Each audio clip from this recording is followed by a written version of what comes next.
ताज्या बातम्यांसाठी महान करेला सबस्क्राइब करा आणि बेल आयकॉनला क्लिक करा। बेलेवाडी काळम्मामध्ये घरगुती गणरायाला जड अंतकरणाने निरोप। बेलेवाडी काळम्मा येथे मंगळवारी घरगुती गणेश व गौरी मूर्तींचे विसर्जन पार पडलं। सकाळपासून सुरू असलेल्या रिमझिम पावसात ढोल ताशा सनईच्या निनादात महिला पुरुष आणि वृद्धांनी 7 दिवसाच्या घरगुती गणेश उत्सवाला जड अंतकरणाने निरोप दिला।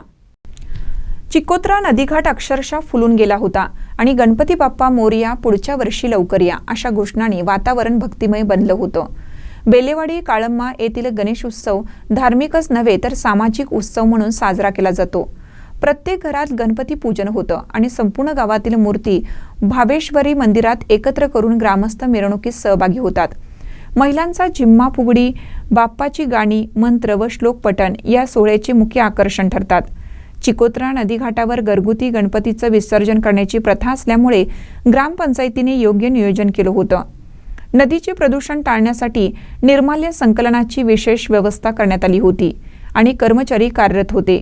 लेझिम, हलगी, ताशा अशा पारंपरिक पद्धतीने वाजत गाजत विसर्जन सोहळा पार पाडण्यात आला। यावर्षीही गावकऱ्यांनी एकजूट आणि भक्तिभाव दाखवत परंपरेचे पालन केलं, ज्यामुळे बेलेवाडी काळम्मा येथील गणेश उत्सवाची वैशिष्ट्यपूर्ण संस्कृती कायम राहिली आहे। महानकर न्यूजसाठी सेनापती कापशीहून यशवंत पाटील।